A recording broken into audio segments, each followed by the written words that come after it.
On a tendance à penser que nos inventions sont le fruit de notre intelligence, n'est-ce pas? Mais et si c'était l'inverse? Et si c'était nos outils, nos techniques, qui avaient en fait sculpté notre cerveau et notre corps au fil des millénaires? C'est cette idée un peu folle, cette théorie radicale qu'on va explorer ensemble. C'est vraiment le grand mystère. Comment est-on passé d'hominidés, qui ne faisaient que réagir à leur environnement, à des êtres capables de penser, d'anticiper, de créer? Eh bien, la réponse se trouve peut-être dans un concept fascinant qui pourrait bien redéfinir ce qu'on entend par culture. Alors pour comprendre ça, il faut introduire une nouvelle notion, les mènes. C'est simple. Si les gènes sont les unités de base de notre mémoire biologique, eh bien les mènes, ce sont les unités de notre mémoire culturelle. Un geste, une technique, un objet, ce sont comme des briques d'informations qui se transmettent, non pas par l'ADN, mais par l'action et l'imitation. Pour trouver l'origine de ce processus, il faut faire un bond, un très, très grand bond en arrière. On part à une époque où la frontière entre l'instant et l'intention était encore toute floue. Regardez cette chronologie, ça donne un peu le vertige, non? On parle de millions d'années d'évolution. Et là, au milieu, il y a un point de bascule fondamental. Il y a environ 2,5 millions d'années, l'apparition des premiers outils avec Homo habilis. C'est là que tout commence à changer. Les tout premiers mènes, attention, ce n'étaient pas des technologies de pointe, non, non. C'était des choses très simples, presque instinctives. Saisir une branche pour se défendre, par exemple. Mais ce simple geste, une fois qu'il est imité et transmis au sein du groupe, devient une unité de mémoire culturelle, un mène. Un mène qui offre un avantage décisif pour la survie. Et ce qui est incroyable, c'est de voir ce que cache un geste aussi banal que le lancer. Lancer une pierre avec un but précis, ce n'est pas qu'un mouvement du bras. C'est un acte cognitif immense. Il faut anticiper la trajectoire, imaginer un futur très proche où la pierre va atterrir. C'est en quelque sorte l'ancêtre de la pensée abstraite. Et on en arrive au cœur de la théorie, parce que ces nouvelles pratiques, ces mènes, n'ont pas juste changé les habitudes de nos ancêtres, non, elles ont eu un impact direct sur leur biologie. Elles ont créé ce qu'on appelle une boucle de rétroaction. Le concept clé, c'est ça, la coévolution ménogénétique. Ça a l'air compliqué, mais en clair, ça veut dire que nos inventions culturelles ont commencé à diriger notre évolution biologique. La culture est devenue une force de la nature, une pression de sélection aussi puissante que le climat ou les prédateurs. Alors, comment ça marche, cette fameuse boucle? En fait, c'est une mécanique en 4 temps. Tout commence avec une innovation. Si elle est utile, elle se transmet par imitation.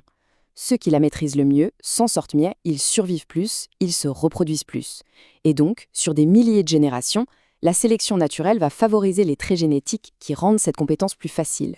Ça peut être une épaule plus mobile pour le lancer ou un cerveau mieux câblé pour la coordination main-œil. C'est ça le point absolument crucial. C'est un renversement complet de perspective.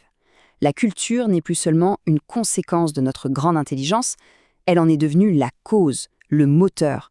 C'est une idée vraiment puissante. Pour que tout ça soit plus concret, prenons un exemple que tout le monde connaît, la lance de chasse. Ça a l'air simple comme objet, mais son invention est une étape cognitive absolument majeure. La question c'est, comment un tel outil a-t-il pu être inventé? Il n'est pas apparu comme par magie. En réalité, c'est le résultat d'une convergence, d'une synergie entre plusieurs mènes qui existaient déjà chacun de leur côté. Le premier ingrédient, c'est le mène le plus basique, le bâton. Juste l'idée d'utiliser un objet pour allonger son bras, pour frapper plus loin, pour se défendre. Le deuxième mène, c'est celui du lancer, cette fameuse capacité cognitive dont on a déjà parlé, qui demande de se projeter dans l'espace et dans le temps. Et le troisième, c'est le mène du tranchant. Une observation sûrement accidentelle au début. Une pierre qui se casse, ça coupe. Et puis vient l'intention de reproduire cet effet pour tailler, pour transformer la matière. Et c'est là que la magie opère. Quand on combine ces 3 mènes, le prolongement du bâton, la projection du lancer et le pouvoir du tranchant, on obtient la lance. Ce n'est pas une simple addition, c'est une synergie. Le résultat est une technologie bien plus puissante que la somme de ses parties. Mais attention, ce processus de création n'a pas seulement changé notre capacité à chasser, il a changé notre rapport à nous-mêmes, il a posé les fondations d'une nouvelle forme de conscience. On peut d'ailleurs faire un parallèle saisissant entre la lance et la maîtrise du feu. Dans les deux cas, on retrouve une convergence de mènes assez similaire. Et les deux portent une charge symbolique énorme. La lance, c'est l'intentionnalité projetée. Le feu, c'est la maîtrise d'une force de la nature et le dépassement de la peur. En taillant une lance ou en entretenant un feu, nos ancêtres ont été forcés d'observer les conséquences de leurs propres gestes pour pouvoir les refaire. Cette boucle action, observation, reproduction intentionnelle, c'est la naissance de la conscience réflexive, de ce qu'on peut appeler un proto-esprit. C'est le moment où l'on commence à se voir agir. Et il y a une preuve biologique de ça qui est juste stupéfiante. Dans notre cerveau, la zone qui contrôle et ressent nos mains est 5 à 10 fois plus grande que ce que leur taille laisserait supposer. C'est l'empreinte gravée dans notre neurologie de millions d'années de coévolution entre nos mains, nos outils et notre esprit. Mais attention, cette histoire n'est pas juste un chapitre de la préhistoire. Cette boucle de rétroaction entre nos technologies et qui nous sommes est toujours à l'œuvre aujourd'hui, et même, elle s'accélère. Donc, pour résumer tout ça, la culture, ce n'est pas juste un truc qu'on a, c'est ce qui nous fabrique. Nos outils ont été les ciseaux qui ont sculpté notre biologie.